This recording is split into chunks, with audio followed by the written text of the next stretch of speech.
Hi friends, welcome back to our channel. 9ാം ക്ലാസ്സിലെ social സയൻസിൻ്റെ ഫസ്റ്റ് ടൈം സാമ്പിൾ ക്വസ്റ്റ്യൻ പേപ്പറാണ് നമ്മൾ നോക്കാൻ പോകുന്നത്. അപ്പോൾ നമ്മൾ മലയാളം മീഡിയമാണ് നോക്കുന്നത്. ഓൾറെഡി നമ്മൾ ഇംഗ്ലീഷ് മീഡിയം അപ്ലോഡ് ചെയ്തിട്ടുണ്ട്. അപ്പോൾ ഒരുപാട് കൂട്ടുകാർ മലയാളം മീഡിയം വേണമെന്ന് കമൻറ്റ് ചെയ്തിട്ടുണ്ടായിരുന്നു. അതുകൊണ്ടാണ് നമ്മൾ മലയാളം മീഡിയം കൂടെ നോക്കുന്നത്. അപ്പോൾ എന്തൊക്കെ ക്വസ്റ്റ്യൻസ് ആണ് വന്നിട്ടുള്ളത്, അവയുടെ ആൻസേഴ്സ് എന്തൊക്കെയാണെന്ന് നോക്കാം. അതുപോലെ തന്നെ നിങ്ങളുടെ ബാക്കി ഓരോ സബ്ജക്റ്റുകളും നമ്മളിങ്ങനെ അപ്ലോഡ് ചെയ്ത് വരുന്നുണ്ട്. അപ്പോൾ നിങ്ങൾക്ക് ആവശ്യമായിട്ടുണ്ടെങ്കിൽ തീർച്ചയായിട്ടും പ്ലേലിസ്റ്റിൽ നമ്മൾ ആക്കി വെച്ചിട്ടുണ്ട്. അപ്പോൾ പ്ലേലിസ്റ്റ് പോയി കഴിഞ്ഞാൽ നിങ്ങൾക്ക് 1 by 1 ആയിട്ട് വളരെ ഈസി ആയിട്ട് കാണാൻ പറ്റുന്നതാണ്. ഓക്കെ, അപ്പോൾ 1 മുതൽ 5 വരെയുള്ള ചോദ്യങ്ങൾക്ക് 1 സ്കോർ വീതമാണെന്ന് പറയുന്നുണ്ട്. അപ്പോൾ നമുക്ക് ഒന്നാമത്തെ ചോദ്യം നോക്കാം. ഒന്നാമത്തെ ചോദ്യം, താഴെ പറയുന്നവയിൽ ലോകത്തിൻ്റെ മേൽക്കൂര എന്നറിയപ്പെടുന്നത് ഏതാണ്? ലോകത്തിൻ്റെ മേൽക്കൂര എന്ന് അറിയപ്പെടുന്നത് ആൽപ്സ് പർവ്വതനിര, പാമീർ പർവ്വതക്കെട്ട്, റോക്കി പർവ്വതനിര, ഹിമാലയം. ഉത്തരം പാമീർ പർവ്വതക്കെട്ടാണ്. ഓക്കെ, പാമീർ പർവ്വതക്കെട്ടിനെയാണ് ലോകത്തിൻ്റെ മേൽക്കൂര എന്ന് അറിയപ്പെടുന്നത്. രണ്ടാമത്തേത്, ചുവടെ നൽകിയിരിക്കുന്നവയിൽ ഏതൻസിലെ ജനാധിപത്യത്തിൻ്റെ സവിശേഷതകളിൽ ഉൾപ്പെടാത്തത് ഏതാണ്? എ, സ്ത്രീകളെ പൗരന്മാരായി കണക്കാക്കിയിരുന്നു, അടിമകളെ പൗരന്മാരായി കണക്കാക്കിയിരുന്നു, വർഷത്തിൽ 4 തവണ യോഗം ചേർന്നിരുന്നു, കരകൗശല തൊഴിലാളികളെ പൗരന്മാരായി കണക്കാക്കിയിരുന്നില്ല. ഇതിൽ ശരിയായിട്ടുള്ളത് ഓപ്ഷൻ ബി ആണ്. അടിമകളെ പൗരന്മാരായി കണക്കാക്കിയിരുന്നു എന്നതാണ് ജനാധിപത്യത്തിൽ ഉൾപ്പെടാത്തത്. മൂന്നാമത്തേത്, നേർത്ത മണലും ജൈവാംശവും നിറഞ്ഞ കരേവാസ് എന്ന മണ്ണ് ഏതു കൃഷിക്കാണ് ഏറ്റവും അനുയോജ്യമായിട്ടുള്ളത്? തേയില, കാപ്പി, ഏലം, കുങ്കുമപ്പൂ. ഉത്തരം കുങ്കുമപ്പൂ. 4, പയർ, ഗോതമ്പ്, കടുക് വർഗ്ഗങ്ങൾ തുടങ്ങിയവ കൃഷി ചെയ്യുന്ന കാർഷിക കാലം ഏത് പേരിൽ അറിയപ്പെടുന്നു? ഖാരിഫ്, റാബി, സെയ്ദ് ഇവയൊന്നുമല്ല. ഉത്തരം റാബി. 5, മാനവ വിഭവത്തിൻ്റെ നിർണ്ണയിക്കുന്ന പ്രധാന ഘടകം ഏതാണ്? മാനവ വിഭവത്തെ നിർണ്ണയിക്കുന്ന പ്രധാന ഘടകം ഏതാണ്? എ, ജനസംഖ്യയുടെ വലിപ്പം, ബി, ജനസംഖ്യയുടെ ഗുണമേന്മ, സി, ജനസംഖ്യയുടെ പ്രായം. ഉത്തരം ജനസംഖ്യയുടെ ഗുണമേന്മ എന്നുള്ള ഓപ്ഷൻ ബി ആണ്. ഇനി അടുത്ത ക്വസ്റ്റ്യൻ നോക്കാം. 6 മുതൽ 15 വരെ ചോദ്യങ്ങൾക്ക് ഏതെങ്കിലും 8 എണ്ണത്തിന് ഉത്തരം എഴുതാനാണ് പറഞ്ഞിട്ടുള്ളത്. ഓരോന്നിനും 3 സ്കോർ വീതമാണ്. 6ാമത്തെ ചോദ്യം, ഏക പൗരത്വം ഇന്ത്യൻ ഫെഡറലിസത്തിൻ്റെ സവിശേഷതകളിൽ ഒന്നാണ്. മറ്റു സവിശേഷതകൾ എഴുതാനാണ് പറഞ്ഞിട്ടുള്ളത്. എന്തൊക്കെയാണ്? നമുക്കറിയാം, സ്വാതന്ത്ര്യവും നിഷ്പക്ഷവുമായ നീതിന്യായ വ്യവസ്ഥ, അധികാരം കേന്ദ്രത്തിനും സംസ്ഥാനങ്ങൾക്കുമായി വേർതിരിച്ചിരിക്കുന്നു. ഇത്തരത്തിൽ ഒരുപാട് സവിശേഷതയുണ്ട്. ഏതെങ്കിലും 1 or 2 നിങ്ങൾ എഴുതിയാൽ മതി. ഓക്കെ, ഇനി 7ാമത്തെ ചോദ്യം, പ്രസിദ്ധ പുരാവസ്തു ഗവേഷകനായ ഗോൾഡൻ ചൈൽഡ് നവീന ശിലായുഗ കാലത്തെ നവീന ശിലായുഗ വിപ്ലവം എന്ന് വിശേഷിപ്പിക്കാനുള്ള കാരണം എന്താണെന്ന് ചോദിച്ചിട്ടുണ്ട്. എന്തൊക്കെയാണ്? നമുക്കറിയാം, നവീന ശിലായുഗം എന്ന് പറയുന്നത് മനുഷ്യന് മൃഗങ്ങളെ ഇണക്കി വളർത്താൻ തുടങ്ങി, ധാന്യങ്ങൾ ശേഖരിച്ചു വെക്കാൻ തുടങ്ങിയതോടെ കൃഷിരംഗത്ത് ഉൽപ്പാദനം തുടങ്ങുകയും തൊഴിൽ മേഖലകൾ വളരുകയും ചെയ്തു. അപ്പോൾ ഇത്തരം സവിശേഷത ഉള്ളതുകൊണ്ടാണ് നവീന ശിലായുഗ വിപ്ലവം എന്ന് അദ്ദേഹം പറഞ്ഞത്. ഇനി 8ാമത്തെ ചോദ്യം, എക്കൽ സമതലങ്ങൾ എന്നാൽ എന്ത്? ഇതിൻ്റെ 2 വിഭാഗങ്ങൾ ഏകവ എന്ന് ചോദിച്ചിട്ടുണ്ട്. എന്താണ് എക്കൽ സമതലങ്ങൾ എന്ന് പറഞ്ഞാൽ? നദിയിൽ ഒഴുകിക്കൊണ്ടുവരുന്ന ചെളി, മണൽ, ചരൽ എന്നിവ ഉൾപ്പെടെയുള്ള ചില അവശിഷ്ടങ്ങൾ കുമിഞ്ഞുകൂടുന്ന പ്രദേശത്തെയാണ് നമ്മൾ എക്കൽ സമതലങ്ങൾ എന്ന് പറയുന്നത്. അഥവാ ഉയർന്ന പ്രദേശങ്ങളിൽ നിന്നും ഉത്ഭവിച്ചൊഴുകുന്ന നദികൾ വഹിച്ചു കൊണ്ടുവരുന്ന ഇത്തരത്തിലുള്ള അവശിഷ്ടങ്ങളെല്ലാം കൂടെ ഒരു ഭാഗത്ത് കിടക്കുകയും അവിടെ നിക്ഷേപിക്കുകയും കാലക്രമേണ അതിവിശാലമായ എക്കൽ സമതലങ്ങൾ രൂപപ്പെടുകയുമാണ് ചെയ്യുന്നത്. ഓക്കെ, അടുത്ത ചോദ്യം നോക്കാം. 9ാമത്തെ ചോദ്യമാണ്, ഉത്തരേന്ത്യൻ സമതലങ്ങളിൽ അതിശൈത്യം അനുഭവപ്പെടുന്നതിൻ്റെ ഏതെങ്കിലും 3 കാരണങ്ങൾ എഴുതാൻ പറഞ്ഞിട്ടുണ്ട്. അപ്പോൾ എന്തൊക്കെയാണ്? നമുക്കറിയാം, ഉത്തരേന്ത്യൻ സമതലങ്ങൾ എന്ന് പറയുന്നത് ഹിമാലയത്തിൽ നിന്നുള്ള മഞ്ഞുവീഴ്ചയുള്ളതും ശീതക്കാറ്റ് ഉള്ളതുമായ ഒരു പ്രദേശമാണ്. അതുപോലെ തന്നെ കടലിൽ നിന്നും വളരെ അകലെയുള്ള ഒരു പ്രദേശം കൂടെയാണ് ഇത്. അതുകൊണ്ടൊക്കെയാണ് അവിടെ ഏറ്റവും കൂടുതൽ അതിശൈത്യം അനുഭവപ്പെടുന്നത്. ഇനി 10ാമത്തെ ചോദ്യം, ഉൽപ്പാദന പ്രക്രിയയിലെ ഏറ്റവും പ്രധാനപ്പെട്ട ഘടകമായി തൊഴിലിനെ കണക്കാക്കുന്നതിൻ്റെ കാരണങ്ങൾ എന്തൊക്കെയാണെന്നാണ് ചോദിച്ചിട്ടുള്ളത്. എന്തുകൊണ്ടൊക്കെയാണ്? ഉൽപ്പാദനത്തിനും സേവനത്തിലും നേരിട്ട് പ്രവർത്തിക്കുന്നത് തൊഴിലാണ്. അധിക ആളുകളുടെയും വരുമാനം തൊഴിലിലൂടെ കിട്ടുന്ന വേതനമാണ്. അതുകൊണ്ട് തന്നെയാണ് ഉൽപ്പാദന പ്രക്രിയയിലെ ഏറ്റവും പ്രധാനപ്പെട്ട ഘടകമായിട്ട് തൊഴിലിനെ കണക്കാക്കുന്നത്. ഇനി 11ാമത്തെ ചോദ്യം, ബുദ്ധമത പ്രചാരണത്തിനായി രൂപീകരിച്ച സംഘങ്ങളെക്കുറിച്ച് ഒരു ലഘുകുറിപ്പ് തയ്യാറാക്കാനാണ് പറയുന്നത്. സന്യാസിമാരുടെ സംഘങ്ങളാണിത്. ജാതി ലിംഗ പരിഗണനകൾ ഒന്നും കൂടാതെ എല്ലാവരെയും സംഘത്തിൽ ഉൾപ്പെടുത്തി സംഘത്തിലെ സ്ത്രീകൾ ഭിക്ഷുണികൾ എന്നും പുരുഷന്മാർ ഭിക്ഷുക്കൾ എന്നുമാണ് അറിയപ്പെട്ടിരുന്നത്. അപ്പോൾ ഇതിവിടെ 3 മാർക്കിനായതുകൊണ്ടാണ് ഇത്രയും എഴുതിയാൽ മതി. ഇനി 5 മാർക്കിനൊക്കെ ആണെങ്കിൽ നിങ്ങൾക്ക് കൂടുതലായിട്ട് എഴുതേണ്ടതായിട്ട് വരും. ഇനി ഇതിലെ 12ാമത്തെ ചോദ്യം, സുന്ദർബൻ ഡെൽറ്റ പ്രദേശത്തെ ആസ്പദമാക്കി ഒരു ചെറു വിവരണം തയ്യാറാക്കാനാണ് പറഞ്ഞിട്ടുള്ളത്.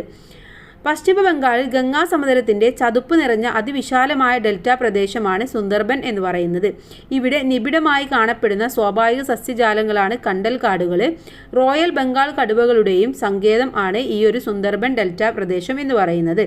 കൂടാതെ മത്സ്യങ്ങൾ ഉൾപ്പെടെ നിരവധി ജീവവർഗ്ഗങ്ങൾ കണ്ടൽ സസ്യങ്ങളുടെ വേരുകൾക്ക് സജീവ ആവാസ വ്യവസ്ഥയായിട്ട് നിലനിൽക്കുന്നുണ്ട്. വൈവിധ്യമാർന്ന പക്ഷികളുടെ അഭയകേന്ദ്രം കൂടെയാണിത്. സുന്ദരി എന്നറിയപ്പെടുന്ന കണ്ടൽ ചെടികൾ സുന്ദർബൻ ഡെൽറ്റയുടെ പ്രത്യേകതയാണ്. അപ്പോൾ കാര്യങ്ങളൊക്കെയാണ് നമ്മൾ എഴുതേണ്ടത്. മാർക്ക് അനുസരിച്ച് നിങ്ങൾ ഉത്തരം എഴുതാൻ വേണ്ടി ശ്രമിക്കുക. അടുത്ത ചോദ്യം നോക്കാം. 13ാമത്തെ ചോദ്യമാണ്. 3 തരം ഫലക അതിരുകൾ ഏവ, ഓരോന്നിൻ്റെയും സവിശേഷത എന്ത് എന്നാണ് ചോദിച്ചിട്ടുള്ളത്. അപ്പോൾ 3 തരത്തിലുള്ള അതിരുകളാണ് നമുക്കുള്ളത്. ഓരോന്നിനും ഓരോ സവിശേഷതയാണെന്ന് നമുക്ക് പറയാം. അപ്പോൾ ഒന്നാമത്തെ അതിരുകൾ എന്ന് പറയുന്നത് സംയോജക സീമയാണ്. ഫലകങ്ങൾ തമ്മിൽ അടുക്കുന്ന അതിരുകളാണ്. അതുപോലെ തന്നെ രണ്ടാമത്തേത് വിയോജക സീമ, ഫലകങ്ങൾ തമ്മിൽ അകലുന്ന അതിരുകൾ. മൂന്നാമത്തേത് ഛേദക സീമ, ഫലകങ്ങൾ തിരശ്ചീല ഉരസി മാറുന്ന അതിരുകൾ. അങ്ങനെ 3 ഫലകങ്ങളാണ് നമുക്ക് ഉള്ളത്. ഇനി 3ൻ്റെയും സവിശേഷതയും നമ്മൾ പറഞ്ഞു. ഇനി 14ാമത്തെ ചോദ്യം. തൻ്റെ പ്രജകൾക്കിടയിൽ സഹവർത്തിത്വവും സമാധാനവും നിലനിർത്താൻ അശോക ചക്രവർത്തി പ്രചരിപ്പിച്ച ആശയങ്ങൾ ഏത് പേരിൽ അറിയപ്പെടുന്നു? ഇതിലെ പ്രധാനപ്പെട്ട ആശയങ്ങൾ എഴുതാനാണ് പറഞ്ഞിട്ടുള്ളത്. അപ്പോൾ ഇത് അറിയപ്പെടുന്നത് അശോകധമ്മ എന്ന പേരിലാണ്. ഇതിലെ സവിശേഷതകളൊക്കെ നമ്മൾ ടെക്സ്റ്റ് ബുക്കിൽ ഡീറ്റെയിൽ ആയിട്ട് പറയുന്നുണ്ട്. അപ്പോൾ കൂട്ടുകാർ അതൊക്കെ ഒന്ന് വായിച്ചു മനസ്സിലാക്കുക. ജസ്റ്റ് എന്തൊക്കെയാണെന്ന് പറഞ്ഞു തരാം. 1, മറ്റ് മതവിശ്വാസികളോട് സഹിഷ്ണുത കാണിക്കുക. മുതിർന്നവരെയും ഗുരുക്കന്മാരെയും ബഹുമാനിക്കുക. അടിമകളോടും രോഗികളോടും ദയ കാണിക്കുക. ഇതാണ് പ്രധാനപ്പെട്ട 3 അധർമ്മങ്ങൾ എന്ന് പറയുന്നത്. ഓക്കെ, അപ്പോൾ ഇതിനെയാണ് നമ്മൾ അശോകൻ്റെ ധർമ്മം അല്ലെങ്കിൽ ധമ്മ എന്ന പേരിൽ അറിയപ്പെടുന്നത്. ഇനി ഇതിലെ 15ാമത്തെ ചോദ്യം. മേഘാലയയിലെ ജനങ്ങൾ പ്രകൃതിയോട് ഇണങ്ങി ജീവിക്കുന്നു എന്നതിന് ഒരു ഉദാഹരണത്തിലൂടെ വിശദമാക്കാനാണ് പറയുന്നത്. നദികൾ മുറിച്ചു കടക്കുന്നതിനായി മരങ്ങളുടെ വേരുകൾ ചേർത്ത് നിർമ്മിക്കുന്ന പാലങ്ങളാണ് ഈ പ്രദേശത്തെ മനുഷ്യർ ഉപയോഗിക്കുന്നത്. അതുതന്നെയാണ് അതിൻ്റെ ഉദാഹരണം എന്ന് പറയുന്നതും. അടുത്തത് 16 മുതൽ 27 വരെയുള്ള ചോദ്യങ്ങൾക്ക് ഏതെങ്കിലും 10 എണ്ണത്തിനാണ് ഉത്തരം എഴുതാൻ പറഞ്ഞിട്ടുള്ളത്. 16ാമത്തെ ചോദ്യം. ഹിമാലയ പ്രദേശത്ത് ടൂറിസം വികസനത്തിന് തുടക്കം കുറിക്കപ്പെട്ടത് എപ്രകാരം? ഈ പ്രദേശത്തെ ടൂറിസത്തിൻ്റെ 2ാം ഘട്ടം ആരംഭിച്ചത് ഏത് സംഭവത്തോടെയാണെന്നാണ് ചോദിച്ചിട്ടുള്ളത്. അപ്പോൾ ആദ്യം നമ്മൾ എങ്ങനെയാണ് ടൂറിസം വികസിച്ചത് എന്നാണ് എഴുതേണ്ടത്. തീർത്ഥാടനവുമായി ബന്ധപ്പെട്ട യാത്രകളാണ് ഹിമാലയ പർവ്വത മേഖലയിലെ ആദ്യഘട്ട ടൂറിസം വികസനത്തിന് തുടക്കമിട്ടത്. കൈലാസം, മാനസരോവരം, അമർനാഥ് തുടങ്ങിയ നിരവധി തീർത്ഥാടന കേന്ദ്രങ്ങൾ ഇവിടെയുണ്ട്. 19ാം നൂറ്റാണ്ടിൽ ബ്രിട്ടീഷുകാർ സുഖവാസ കേന്ദ്രങ്ങൾ വികസിപ്പിച്ചതോടെയാണ് ടൂറിസം വികസനത്തിന് 2ാം ഘട്ടം ആരംഭിക്കുന്നത്. അൽമോറ, ഷില്ലോങ്, ഷിംല തുടങ്ങിയ റിസോർട്ട് പട്ടണങ്ങൾ പ്രധാന ടൂറിസ്റ്റ് കേന്ദ്രങ്ങളാണ്. അപ്പോൾ ആദ്യം തീർത്ഥാടനവുമായി ബന്ധപ്പെട്ടാണ് ഹിമാലയത്തിൽ ഒരുപാട് ടൂറിസം വികസിച്ചത്. അന്നുണ്ടായിരുന്ന പ്രധാനപ്പെട്ട മേഖലകളാണ് കൈലാസം, മാനസരോവരം, അമർനാഥ് എന്നൊക്കെ പറയുന്നത്. ഇതൊക്കെ എന്താണ്? തീർത്ഥാടന കേന്ദ്രങ്ങളാണ്. പക്ഷേ അതിനുശേഷം 19ാം നൂറ്റാണ്ടിൽ ബ്രിട്ടീഷുകാരാണ് ഒരുപാട് സുഖവാസ കേന്ദ്രങ്ങളൊക്കെ ഉണ്ടാക്കിയത്. കാരണം ഹിമാലയം എന്ന് പറയുന്നത് വളരെ ശൈത്യമേറിയ പ്രദേശമാണ്, മഞ്ഞു വീഴ്ചയുള്ള പ്രദേശമാണ്. അതുകൊണ്ട് തന്നെ ആളുകളെ ആകർഷിക്കാൻ വളരെ ഈസി ആയിട്ട് പറ്റുമെന്ന് അവർക്ക് മനസ്സിലായതോട് കൂടിയിട്ട് അവർ അൽമോറ, ഷില്ലോങ്, ഷിംല തുടങ്ങിയ ഒരുപാട് റിസോർട്ടുകൾ കൊണ്ടുവന്നു. അതും അവിടെയുള്ള ടൂറിസ്റ്റ് കേന്ദ്രങ്ങളായി മാറാൻ വേണ്ടി വളരെയധികം സഹായിക്കുകയാണ് ചെയ്യുന്നത്. ഇനി അടുത്ത ചോദ്യം നോക്കാം. അടുത്ത ക്വസ്റ്റ്യൻ നോക്കാം. ക്വസ്റ്റ്യൻ നമ്പർ 17 ആണ്. ഹാരപ്പൻ സംസ്കാരത്തെ ഇന്ത്യ ചരിത്രത്തിൽ 1ാം നഗരവൽക്കരണം എന്ന് വിശേഷിപ്പിക്കാനുള്ള കാരണങ്ങൾ എന്തൊക്കെയാണെന്ന് എഴുതാനാണ് പറഞ്ഞിട്ടുള്ളത്. ഹാരപ്പൻ സംസ്കാരം എന്ന് പറഞ്ഞു കഴിഞ്ഞാൽ അവിടെ വികാസം പ്രാപിച്ച നഗരങ്ങൾ നമുക്ക് കാണാൻ കഴിയും. അതുപോലെ തന്നെ ആസൂത്രിതമായി നിർമ്മിച്ച പൊതു കെട്ടിടങ്ങൾ ഉണ്ടായിരുന്നു. വലിയ കുളങ്ങൾ, വീടുകൾ, തെരുവ് വീഥികൾ, അഴുക്കുചാലുകൾ, ധാന്യപ്പുരകൾ, വിവിധ തരം കൈത്തൊഴിലുകളുടെയും കച്ചവടത്തിൻ്റെയും സാന്നിധ്യം, ഇതെല്ലാം നമുക്ക് കാണാൻ കഴിയുന്നത് ഹാരപ്പൻ സംസ്കാരത്തിലാണ്. അതുകൊണ്ട് തന്നെയാണ് ഹാരപ്പൻ സംസ്കാരത്തെ 1ാം നഗരവൽക്കരണം എന്ന് വിശേഷിപ്പിക്കുന്നത്. അപ്പോൾ ഇവിടെ പോയിന്റ്സ് ആണ് കൊടുത്തിട്ടുള്ളത്. ഇത് 4 മാർക്കിനാണ്. അപ്പോൾ അത്യാവശ്യം നിങ്ങൾ എഴുതുക. ഈ പോയിന്റ്സ് ഒക്കെ വെച്ചുകൊണ്ട് എഴുതിയാൽ മതി. ഇനി 18ാമത്തെ ചോദ്യം. മനുഷ്യ മൂലധന രൂപീകരണത്തെ സ്വാധീനിക്കുന്ന ഘടകങ്ങൾ എന്തൊക്കെയാണ്? ഒരു രാജ്യത്തിന് അതിൻ്റെ മനുഷ്യ മൂലധനത്തെ എങ്ങനെയെല്ലാം മെച്ചപ്പെടുത്താൻ അല്ലെങ്കിൽ ശക്തിപ്പെടുത്താൻ സാധിക്കും?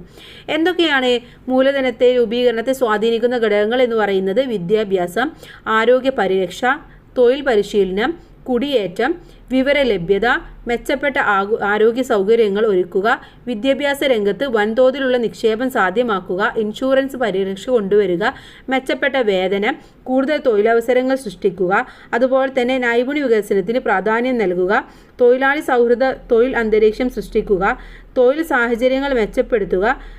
ഇത്തരത്തിലുള്ള എല്ലാം കൊണ്ടുവന്നു കഴിഞ്ഞാൽ നമുക്ക് എന്താണ് മനുഷ്യ മൂലധനത്തെ നമുക്ക് ശക്തിപ്പെടുത്താൻ വേണ്ടി സാധിക്കും. അതിനെ സ്വാധീനിക്കുന്ന ഘടകങ്ങൾ ഇതൊക്കെയാണ്: വിദ്യാഭ്യാസം, ആരോഗ്യ പരിരക്ഷ, തൊഴിൽ പരിശീലനം, കുടിയേറ്റം, വിവരലഭ്യത. ഇതൊക്കെയാണ് അതിനെ മെച്ചപ്പെടുത്തുന്നത്. അടുത്തത് 19ാമത്തെ ചോദ്യമാണ്. എൻ്റെ ഭൂപടശേഖരം നിർമ്മിച്ചു തുടങ്ങിയല്ലോ, ഇതിനെ അടിസ്ഥാനപ്പെടുത്തിയുള്ള പട്ടിക പൂർത്തിയാക്കാനാണ് പറഞ്ഞിട്ടുള്ളത്. 1. പാമീറിൽ നിന്നും ഉത്ഭവിക്കുന്ന ഒരു പർവ്വതമാണ് കൻലൂൻ. മറ്റൊന്നിൻ്റെ പേര് എഴുതാനാണ് പറഞ്ഞിട്ടുള്ളത്. ഏതാണ്? കാരകോരം എന്നുള്ളതാണ്. ഓക്കെ, കാരകോരം. അടുത്തത് 2ാമത്തേത് കാളി, ടീസ്ത എന്നീ നദികൾക്കിടയിലുള്ള ഹിമാലയ മേഖല ഏതാണ്? ഏത് ഹിമാലയ മേഖലയാണ്? കേന്ദ്ര ഹിമാലയമാണ്. ഓക്കെ, കേന്ദ്ര ഹിമാലയ മേഖലയാണ്. 3ാമത്തേത് ചെമ്യൂങ് ദുങ് ഹിമാലയയിൽ നിന്നും ഉത്ഭവിക്കുന്ന പ്രധാന നദിയുടെ പേര് ഏതാണ്? ബ്രഹ്മപുത്ര. ബ്രഹ്മപുത്ര നദിയാണ്. 4. ഉത്തരപർവ്വത മേഖല വിഭാഗങ്ങളിൽ ഒന്നായ ഹിമാലയത്തിൻ്റെ തെക്കേ അറ്റത്തുള്ള പർവ്വത നിരയുടെ പേര് ശിവലിക്. ഓക്കെ, അപ്പോൾ ഇത്രയുമാണ് ഈ ഒരു ഭൂപടശേഖരവുമായി ബന്ധപ്പെട്ട ചോദ്യങ്ങൾ എന്ന് പറയുന്നത്. അടുത്ത ക്വസ്റ്റ്യൻ നോക്കൂ. 20ാമത്തെയാണ്. മഹാജനപദങ്ങൾ തമ്മിൽ അധികാരത്തിന് വേണ്ടി നിരന്തരം യുദ്ധങ്ങളിൽ ഏർപ്പെട്ടിരുന്നു. ഇതിൽ അന്തിമമായി വിജയിച്ചത് മഗധയായിരുന്നു. മഗധയുടെ വളർച്ചയ്ക്ക് അനുകൂലമായ ഘടകങ്ങൾ എന്തൊക്കെയാണെന്നാണ് ചോദിച്ചിട്ടുള്ളത്. അപ്പോൾ ഇനിയുള്ള ഉത്തരം മുതൽ നമ്മൾ പറഞ്ഞു തരാം, കാരണം ഉത്തരം വളരെ ഡീറ്റെയിൽ ആയിട്ട് നിങ്ങൾ എഴുതണം. അപ്പോൾ എന്തൊക്കെയാണ് പോയിന്റ്സ് എന്ന് പറഞ്ഞു തരാം, അത് കേട്ട് നിങ്ങൾ ആ ഭാഗങ്ങളൊക്കെ ടെക്സ്റ്റ് ബുക്കിൽ ഒന്ന് വായിച്ച് മനസ്സിലാക്കുക. ഓക്കെ, എഴുതി തരാൻ നമുക്ക് സമയമില്ലാത്തത് കൊണ്ടാണ്. ഓക്കെ, അപ്പോൾ എന്തൊക്കെയായിരുന്നു? പ്രധാനമായിട്ടും മഗധ എന്ന് പറയുന്നത് വളരെയധികം മഴ കിട്ടുന്ന ഒരു പ്രദേശമായിരുന്നു. അതുകൊണ്ട് തന്നെ അവിടെ നല്ല രീതിയിലുള്ള നമ്മുടെ ഇരുമ്പിൻ്റെ നിക്ഷേപങ്ങൾ വളരെയധികം കാണാൻ കഴിയുന്നുണ്ട്. ഈ ഇരുമ്പ് നിക്ഷേപങ്ങൾ ഇവർക്ക് ആവശ്യമായിട്ടുള്ള കൃഷിക്ക് ആവശ്യമായിട്ടുള്ള ടൂൾസും മറ്റുമൊക്കെ ഉണ്ടാക്കാൻ വേണ്ടി സഹായിച്ചു. അതുപോലെ തന്നെ വളരെയധികം ആനകൾ നിലനിന്നിരുന്ന ഒരു കാട്ടുപ്രദേശം കൂടിയായിരുന്നു മഗധ ഉൾപ്പെടുന്ന പ്രദേശം. അതുമാത്രമല്ല ഗംഗയും ഗംഗയുടെ പോഷക നദികളും എല്ലാം ഒഴുകിയിരുന്നതും ഈ ഒരു പ്രദേശത്തു കൂടെയായിരുന്നു. അപ്പോൾ ആന ഉണ്ടാകുമ്പോൾ എന്താണ്, അവർക്ക് ഒരുപാട് തടി വലിക്കാനും മറ്റുമൊക്കെ സഹായം കിട്ടും. അതുപോലെ തന്നെ പോഷക നദികൾ ഒഴുകുന്നത് കൊണ്ട് തന്നെ അവിടെ അങ്ങോട്ടും ഇങ്ങോട്ടുമുള്ള ഗതാഗതം വളരെയധികം ഈസി ആയിരുന്നു. അപ്പോൾ ഇതൊക്കെയായിരുന്നു മഗധയുടെ ആ ഒരു അൾട്ടിമേറ്റ് വിജയത്തിന് കാരണമായിട്ടുള്ള ഫാക്ടേഴ്സ് എന്ന് പറയുന്നത്. ഇനി ഇതിലെ അടുത്ത ചോദ്യം, തെക്കു പടിഞ്ഞാറൻ മൺസൂണിൻ്റെ ശാഖകളിൽ ഒന്നായ ബംഗാൾ ഉൾക്കടൽ ശാഖയുടെ ഉപശാഖകളെക്കുറിച്ച് ഒരു കുറിപ്പ് തയ്യാറാക്കാൻ പറയുന്നുണ്ട്. അത് ടെക്സ്റ്റ് ബുക്കിൽ ഡീറ്റെയിൽ ആയിട്ട് പറയുന്നുണ്ട്. വെസ്റ്റ് ബംഗാളും ബീഹാറും ഉത്തർപ്രദേശും ഒക്കെ ഉൾക്കൊള്ളുന്ന ഗംഗാ സമുദ്രത്തെക്കുറിച്ചിട്ടും എല്ലാം പറയുന്നുണ്ട്. അപ്പോൾ കൂട്ടുകാരെ ഭാഗങ്ങൾ വായിച്ചു മനസ്സിലാക്കുക. ഇനി 22ാമത്തേത് ക്രമപ്പെടുത്തി എഴുതുക എന്നുള്ളതാണ്.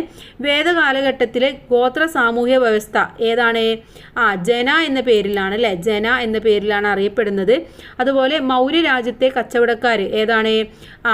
സാത്തവാഹകർ അല്ലേ, സാത്തവാഹകർ എന്നുള്ളതാണ്. ഗോത്ര സമൂഹങ്ങൾ ഒരിടത്ത് സ്ഥിരമായി താമസിക്കാൻ തുടങ്ങി എന്ന് മുതലാണ് അവരെ പറയുന്നത് ഗഹപതികൾ എന്നുള്ളതാണ് അല്ലേ, അവരെ ഗഹപതികൾ എന്ന പേരിൽ അറിയപ്പെടുന്നു. കച്ചവടം തൊഴിലാക്കിയ ധനാഢ്യന്മാർ അവരായിരുന്നു ജനപദങ്ങൾ എന്ന് പറയുന്നത്, ജനപദാസ് എന്ന് പറയുന്നത്.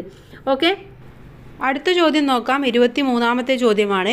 ഉഷ്ണമേഖല ഇലപൊഴിയും വനങ്ങളുടെ 2 വിഭാഗങ്ങളേവ, അവയെക്കുറിച്ച് വിശദമാക്കാനാണ് പറഞ്ഞിട്ടുള്ളത്. അപ്പോൾ ഏതൊക്കെയാണ് 2 വിഭാഗങ്ങൾ എഴുതുകയും വേണം. അതിനെക്കുറിച്ചിട്ട് 2-3 സെൻറ്റൻസ് ആക്കിയിട്ട് എഴുതുകയും വേണം. 24. യൂറോപ്പിലെ പ്രധാന മധ്യശിലാ കേന്ദ്രം ഏതാണ്? മധ്യശിലായുഗത്തിൻ്റെ സവിശേഷതകൾ എന്തൊക്കെയാണെന്ന് എഴുതാനാണ് പറയുന്നത്. അപ്പോൾ മധ്യശിലായുഗം എന്ന് പറയുമ്പോൾ നമുക്കറിയാം എന്തൊക്കെയാണ്, ഇരുമ്പിൻ്റെ കണ്ടുപിടുത്തവും കൃഷി ആരംഭിച്ചതും, അതുപോലെ തന്നെ കൃഷി ആരംഭിച്ചതോട് കൂടിയിട്ട് അവർ കന്നുകാലികളെയൊക്കെ വളർത്താൻ തുടങ്ങി. അങ്ങനെ അവർ ഒരു ഭാഗത്ത് കൂട്ടമായിട്ട് താമസിക്കാൻ തുടങ്ങിയ കാര്യങ്ങളൊക്കെ നിങ്ങൾക്ക് അതിൽ വിശദമായിട്ട് തന്നെ എഴുതാം. ഇനി യൂണിയൻ ലിസ്റ്റ്, സമവർത്തി ലിസ്റ്റ് എന്നിവ എന്താണെന്ന് ഉദാഹരണ സഹിതം എഴുതാനാണ് പറഞ്ഞിട്ടുള്ളത്. എന്താണ് യൂണിയൻ ലിസ്റ്റ് എന്ന് പറഞ്ഞാൽ? കേന്ദ്ര ഗവൺമെൻറ്റിന് സമ്പൂർണ്ണ നിയമനിർമ്മാണ അധികാരത്തിനുള്ള വിഷയങ്ങളുടെ ഒരു പട്ടികയാണ് യൂണിയൻ ലിസ്റ്റ് എന്ന് പറയുന്നത്. ഭരണഘടന നിലവിൽ വരുമ്പോൾ ഇതിൽ 97 വിഷയങ്ങളായിരുന്നു ഉണ്ടായിരുന്നത്. ഉദാഹരണം വിദേശകാര്യം, പ്രതിരോധം, ഇതൊക്കെ എന്താണ് യൂണിയൻ ലിസ്റ്റിൽ പെടുന്നതാണ്, അഥവാ കേന്ദ്ര ഗവൺമെൻറ്റിൻ്റെ അണ്ടറിൽ വരുന്ന കാര്യങ്ങളാണ്. ഇനി അടുത്തത് സമവർത്തി ലിസ്റ്റാണ്. കേന്ദ്ര ഗവൺമെൻറ്റിനും സംസ്ഥാന ഗവൺമെൻറ്റുകൾക്കും നിയമനിർമ്മാണ അധികാരമുള്ള വിഷയങ്ങളുടെ ലിസ്റ്റാണിത്. ഇതിൽ 47 വിഷയങ്ങളായിരുന്നു തുടക്കത്തിലുണ്ടായിരുന്നത്.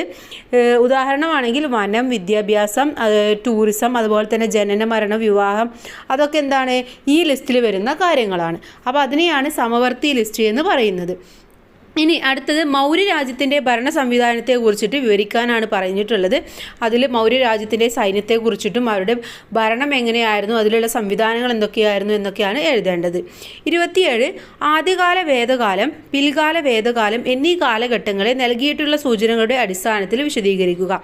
വ്യാപനം, ജനസമൂഹം, ആരാധന, ഉപജീവന മാർഗം, ഈ 4 മേഖലകളെ കുറിച്ചിട്ടും നിങ്ങൾ ഇപ്പോൾ ആദ്യകാല വേദകാലം എന്ന് എഴുതുക. എന്നിട്ട് അതിൻ്റെ വ്യാപനം എങ്ങനെയായിരുന്നു, ജനസമൂഹം എങ്ങനെയാണ്, ആരാധന എങ്ങനെയാണ്, ഉപജീവന മാർഗം എങ്ങനെയാണ്, അതേപോലെ തന്നെ പിൽക്കാല വേദകാലത്തെ കുറിച്ചിട്ടും എഴുതുക. അപ്പോൾ ഈ ഭാഗങ്ങളൊക്കെ കൂട്ടുകാർ നന്നായിട്ട് വായിച്ച് മനസ്സിലാക്കി വെക്കുക. കാരണം ഇതൊക്കെ അനുയോജിച്ചുള്ള ക്വസ്റ്റ്യൻസ് ആയിരിക്കും നിങ്ങൾക്ക് എന്തായാലും എക്സാമിന് വരുന്നത്. അടുത്തത് 28, 29 ചോദ്യങ്ങളിൽ ഏതെങ്കിലും ഒരെണ്ണത്തിനാണ് ഉത്തരം എഴുതേണ്ടത്. 5 സ്കോർ വീതമാണ്. അപ്പോൾ അത്യാവശ്യം നന്നായിട്ട് തന്നെ ഡീറ്റെയിൽ ആയിട്ട് എഴുതണം. 28ാമത്തേത് ഉത്തരേന്ത്യൻ സമരത്തിൻ്റെ 4 പ്രാദേശിക വിഭാഗങ്ങളേവ, ഏതെങ്കിലും 2 എണ്ണത്തിൻ്റെ സവിശേഷതകൾ എഴുതാൻ പറയുന്നുണ്ട്. 29 ഭൂപ്രകൃതി സവിശേഷതകളുടെ അടിസ്ഥാനത്തിൽ ഉത്തരേന്ത്യൻ സമതലത്തെ വടക്കു നിന്നും തെക്കോട്ടും അതുപോലെ തന്നെ 3 മേഖലകളായിട്ട് തിരിച്ചിട്ടുണ്ട്. അവ ഏതൊക്കെയാണ്, ഏതെങ്കിലും 2 എണ്ണത്തെക്കുറിച്ച് വിശദീകരിക്കാനും പറയുന്നുണ്ട്. അപ്പോൾ ഇത്രയുമാണ് ഈ ക്വസ്റ്റ്യൻ പേപ്പറിലെ ക്വസ്റ്റ്യൻസ് എന്ന് പറയുന്നത്. അപ്പോൾ എല്ലാ ക്വസ്റ്റ്യൻസും നമ്മൾ ഡിസ്കസ് ചെയ്തു.